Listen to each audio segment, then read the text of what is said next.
You've probably heard the saying that big-time players make big-time plays in big-time moments, and the Dolphins defense embodied that on Sunday against the Raiders. We took a closer inspection on this defensive performance and have several standout performers to spotlight, plus some additional room for improvement.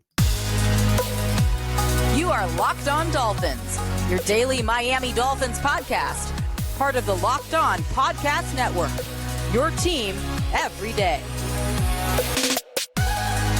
All right, Miami. Welcome to another episode of Locked On Dolphins. It's your team every day here on the Locked On Network. I'm your host, Kyle Krabs, a lifelong Miami Dolphins fan, host of Locked On Dolphins, co-host of Locked On NFL Scouting. You can find our shows on YouTube or wherever you listen to your favorite podcast. Tip of the cap to our everydayers, because it is your team every day here on the Locked On Network. We don't just say it, we live it.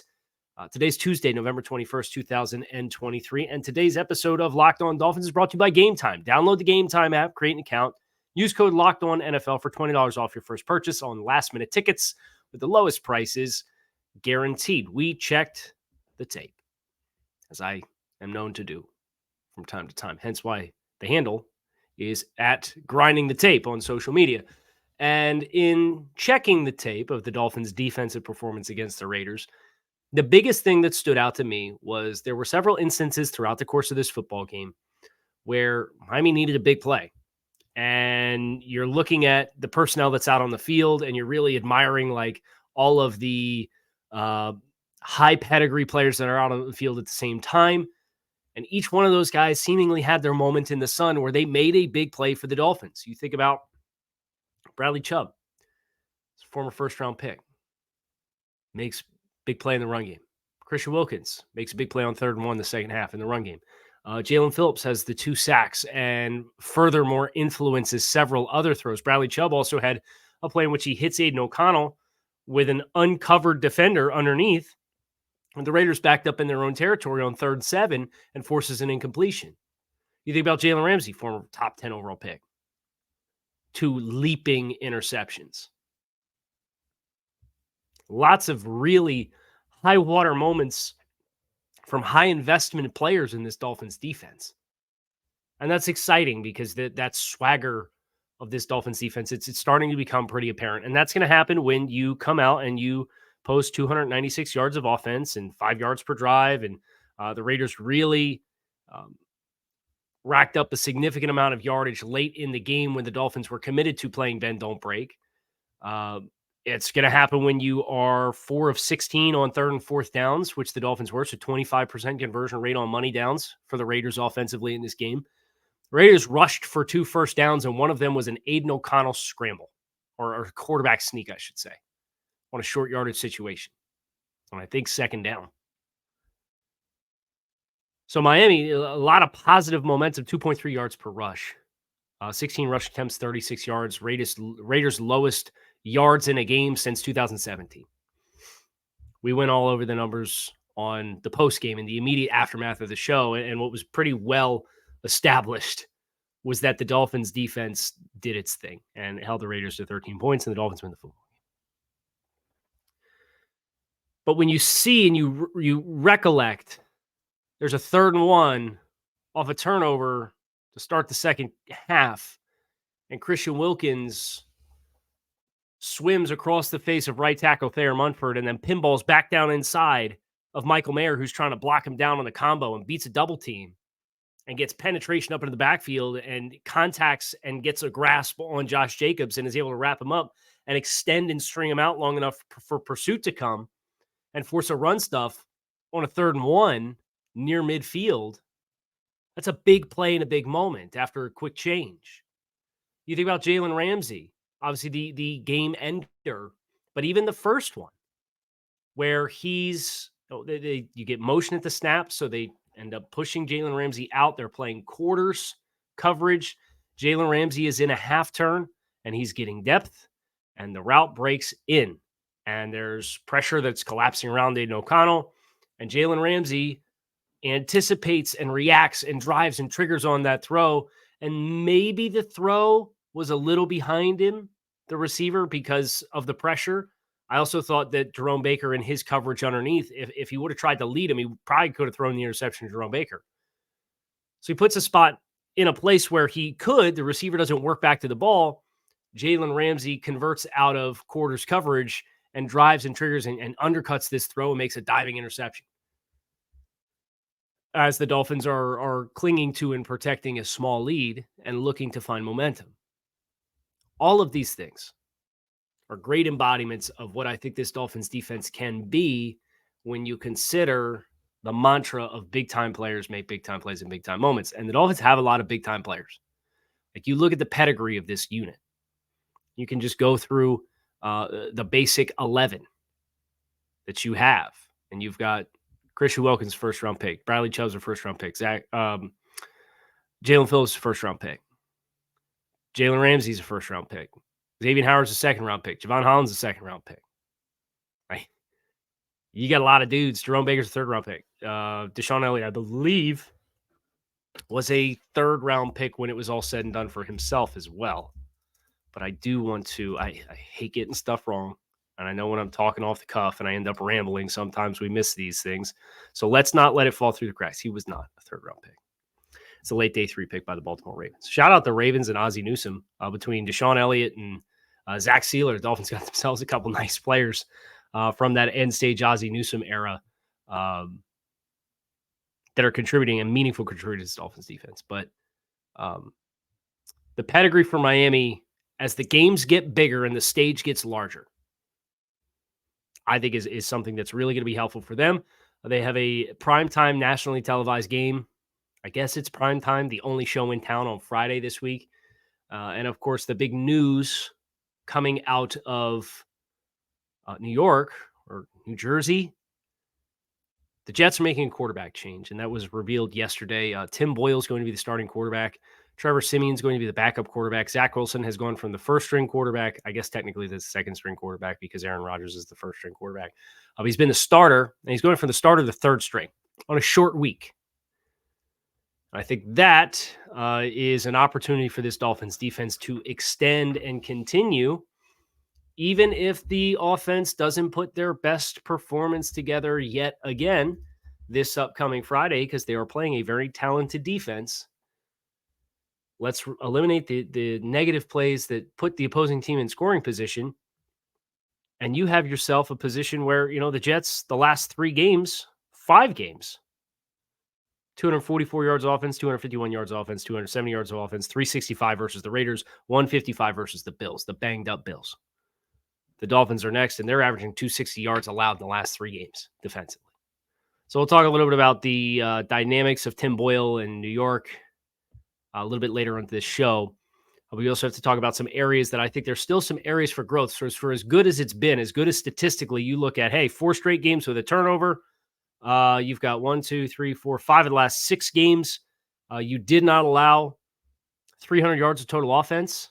The only offense which did was the Philadelphia Eagles, which got 355 yards of offense against you. You logged 2 turnovers in that game. In spite of all that, there's still room for growth. And we're going to talk about that next here on this episode of Locked On Dolphins, so stick with us. Let's say you didn't get your tickets to MetLife Takeover. And, of course, every year Dolphins fans take over MetLife. And it's one of the great traditions of the NFL season on an annual basis is Dolphins fans showing up in mass in New Jersey. But if you are thinking about going, I got good news for you. Thanks to Gametime, you can get yourself some good tickets as well. Gametime is the only ticketing app that gives you complete peace of mind with your purchase. And they're obsessed with finding you ways to save money when you buy your tickets. You can see your view from your seat. So how's that for peace of mind? You know exactly what your sight lines are going to look like. And they present all your value and cost up front. There are no hidden fees that catch you by surprise when you put the tickets in your shopping cart and go to check out. You can buy tickets in just seconds with a few taps on your phone and carry your ticket with you on your phone. And with things like zone deals, you pick the section and Gametime picks the seats for an average of 18% savings. The Gametime guarantee means you'll always get the best price. If you find tickets in the same section and row for less elsewhere, Gametime will credit you 110% of the difference. So take the guesswork out of buying tickets with Gametime. Download the Gametime app, create an account, and use code LOCKEDONNFL. for $20 off your purchase. That's Gametime app. Create an account. Use code LOCKEDONNFL for $20 off your first purchase. Terms do apply. That is code LOCKEDONNFL. Download Gametime today. Last-minute tickets, lowest prices guaranteed. The holiday season is stressful. So let's take a moment and acknowledge that today's episode of Locked On Dolphins is sponsored by BetterHelp. This time of year can be a lot for people for a myriad of reasons. And it's natural sometimes to feel anxiety about the holidays, but adding something new and positive to your life can counteract some of those feelings. Therapy can be a bright spot amid all the stress and change, something to look forward to make you feel grounded, to give you the tools you need to manage everything that you are feeling and everything that is going on. If you're thinking of starting therapy, give BetterHelp a try. It's entirely online. It's designed to be convenient, flexible, and suited to your schedule. You fill out a brief questionnaire and get matched with a licensed therapist. You can switch therapists at any time for no additional charge. Find your bright spot this season with BetterHelp. Visit BetterHelp.com/lockedon to get 10% off your first month. That's BetterHelp, HELP.com/lockedon. So amidst all of the flowers that the Dolphins defense is getting right now, I think it's worth acknowledging this group can still get better. There were some pass rushes that were close, but no cigar.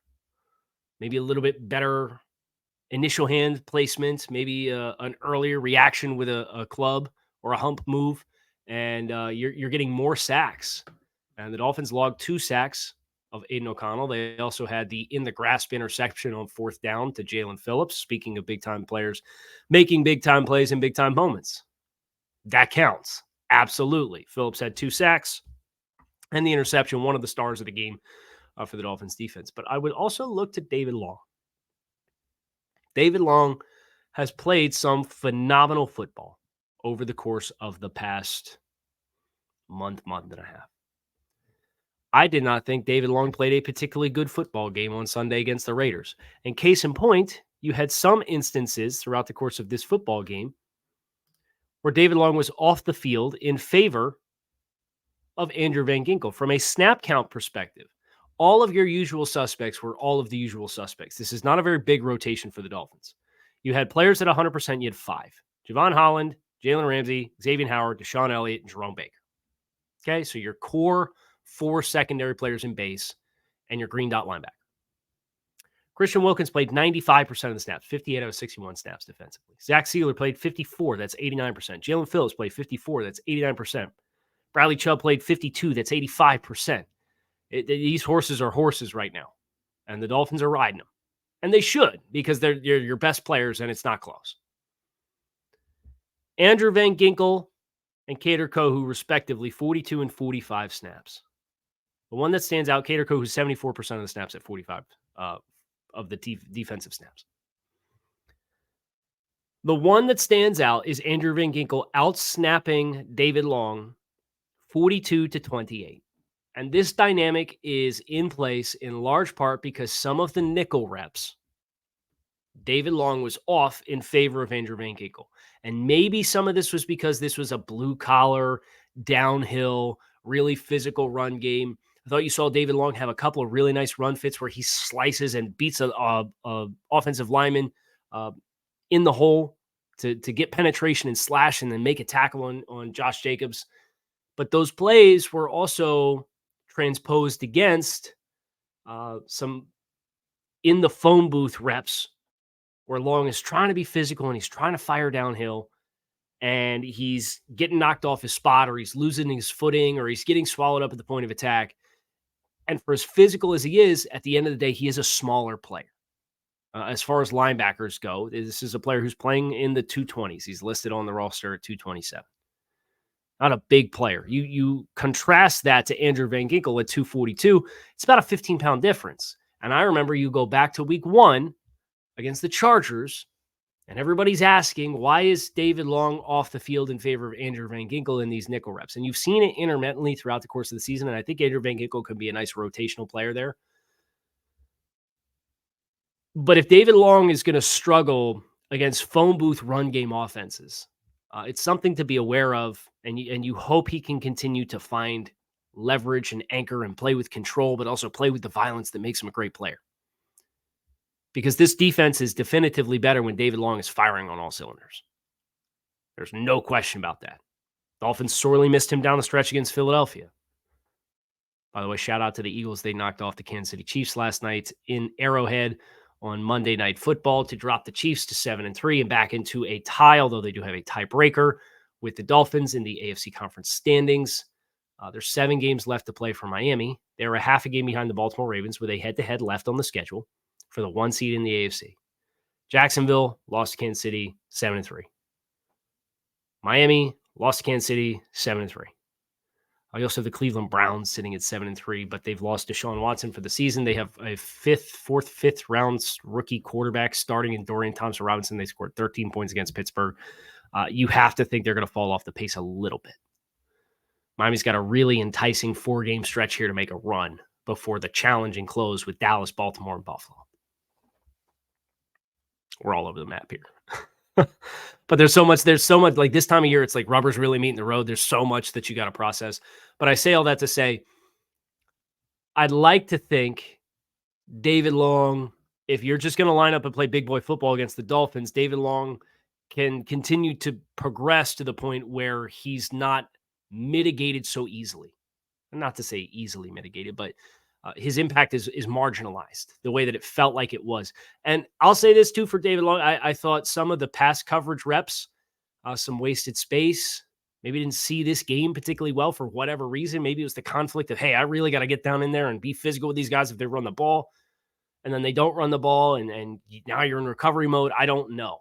But it just looked like David Long did not play his most comfortable football game against the Raiders when he was on the field. And the snap count reflects that because his snaps were reduced.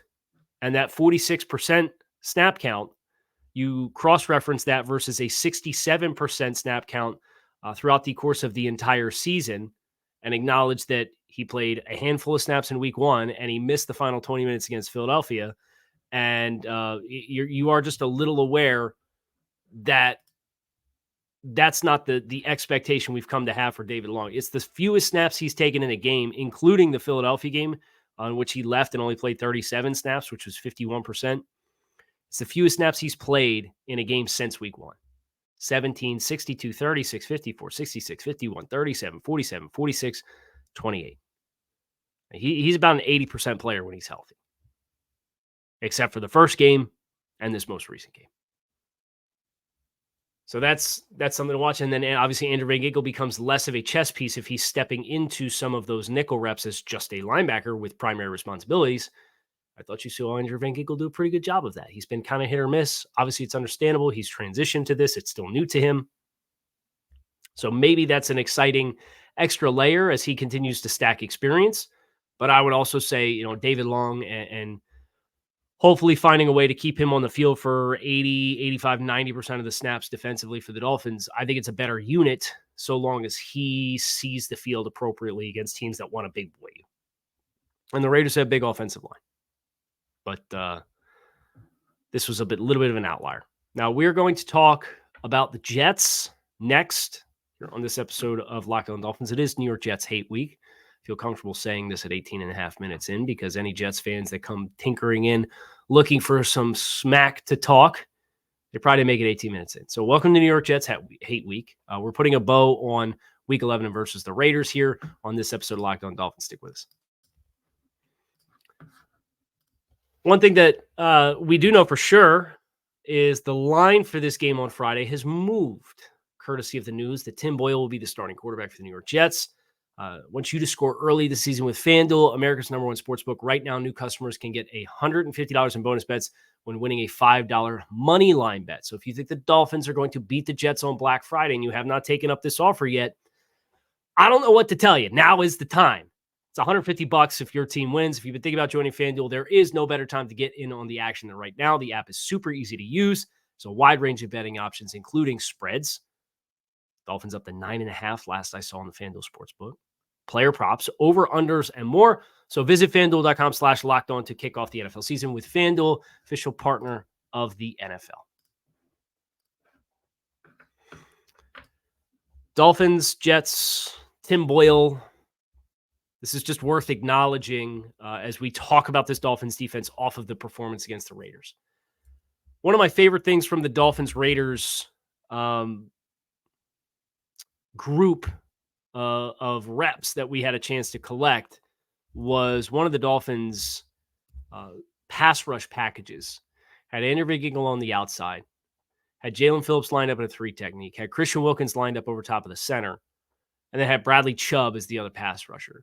That's your best pass rush combo. And Jalen or Bradley could be the one who ends up lining up inside, and you would have no qualms with it. Hope to see that. Hope to see this defense earn the right to rush the passer against the Jets. This line did start at Miami -7, -7.5. It's up to -9.5 with the news of Tim Boyle being the new starting quarterback for the New York Jets as of this week. And for the Dolphins, Mekhi Becton's going to be out.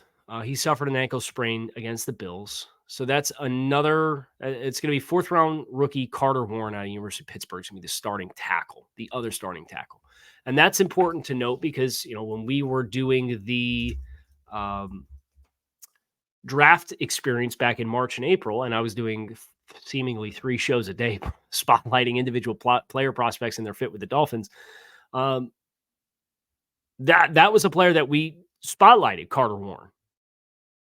And Carter Warren is big, he's physical, but he's kind of reminds you of what Jermaine Illuminor or what Thayer Munford were for the Raiders, and that's bad news for the Jets. So this is a group that's really banged up. You're looking at Carter Warren starting. You're looking at Laken Tomlinson at one of the guard spots, rookie Joe Tippmann at center, Billy Turner, maybe Max Mitchell, maybe Austin DeCoulis, maybe Chris Glazer, maybe like these are the guys, Dennis Kelly. These are the guys that are going to be starting for the Jets. Some combination of that 5 guys. And obviously it's a moving target, and they got to take these injuries in stride and figure out who their best combination of 5 is. Billy Turner missed last week against the Bills because of an injury as well. So now you got both tackles down, and this doesn't even include Connor McGovern went on IR. Dwayne Brown was designated to return in week 9. Wes Schweitzer's on IR. Elijah Vera Tucker's on IR. The Jets are pretty banged up coming into this football game.